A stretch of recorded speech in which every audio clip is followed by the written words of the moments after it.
Welcome to the second episode of Bridges to Success. Today we have a special guest with us, Poznma Maan, Immigrant Centre's Nutrition Services Manager. We're thrilled to have her here to discuss the wonderful programs under her department, which are fully funded by United Way Winnipeg.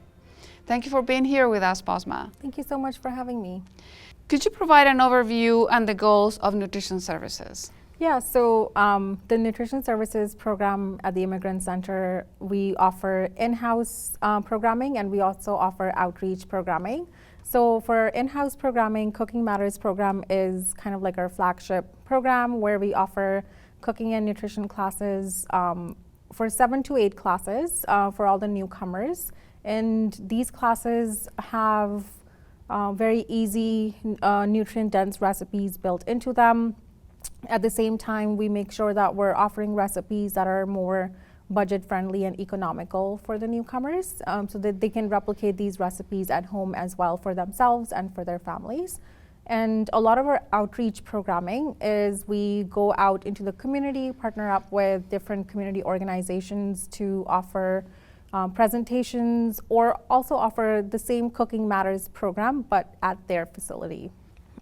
Could you tell us how your classes cater to newcomers with varying levels of English?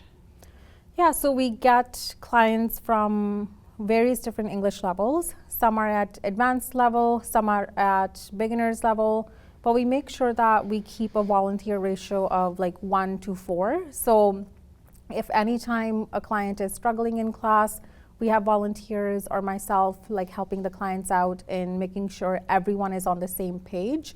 Plus, we try not to use very complicated or technical languages in our classes or presentations. Right. And if we do end up using some technical terms, we make sure that everyone is understanding those terms. We break those down.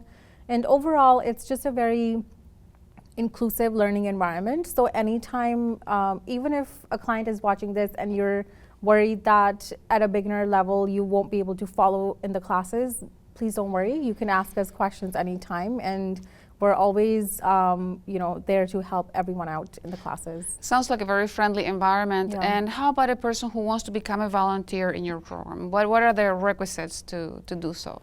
Yeah, so volunteer within the Nutrition Services Department. The number one thing that I would say is a requirement is we want everyone who comes through the program to be an empathetic individual who kind of, even if you've not been through the same experiences of being a newcomer, at least you can relate to some level about the difficulty that a lot of the newcomer clients face.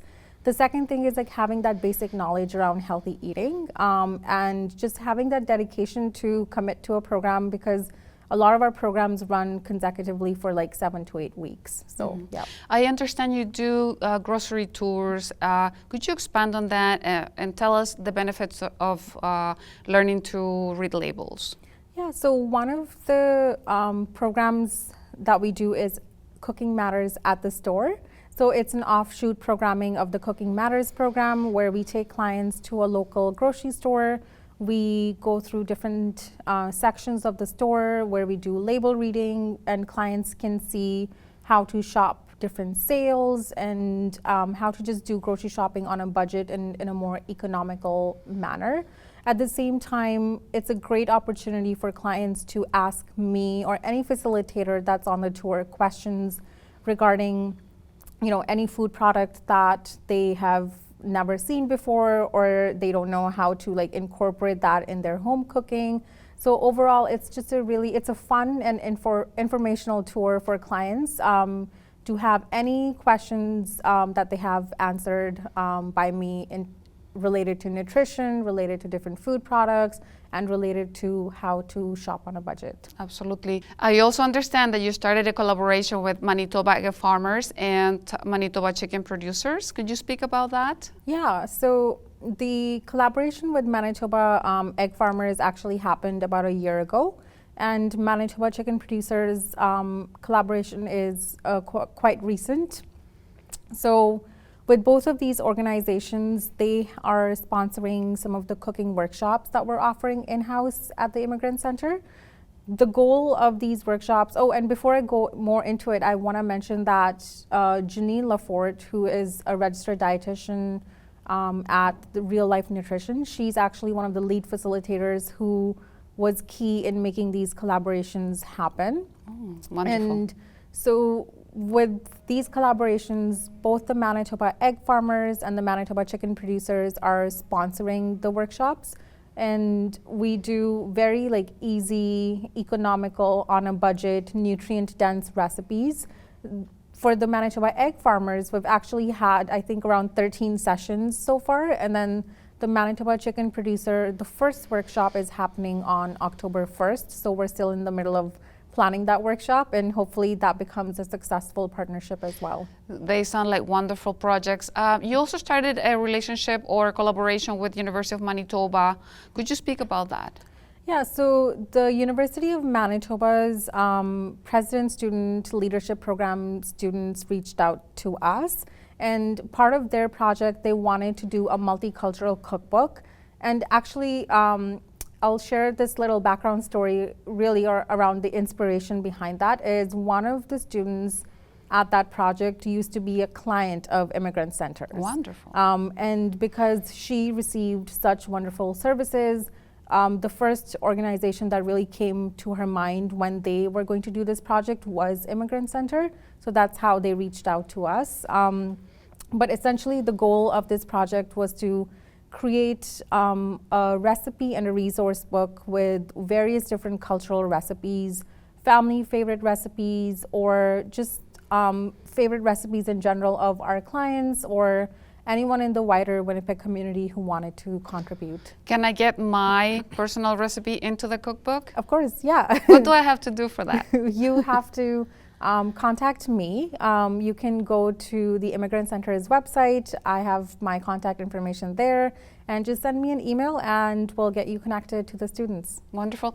I assume there is a goal behind the book. Could you speak about that? Yeah, so I think when we were in the initial stages of planning this project, myself and the students included, we agreed that one of the things, especially when you move to a newer country, is this losing this sense of home almost. Truly, yes. And one of the things that kind of truly gives you that sense of home is the food experiences that you have, because food is so connected with our identities, with how we identify with the places that we grew up in.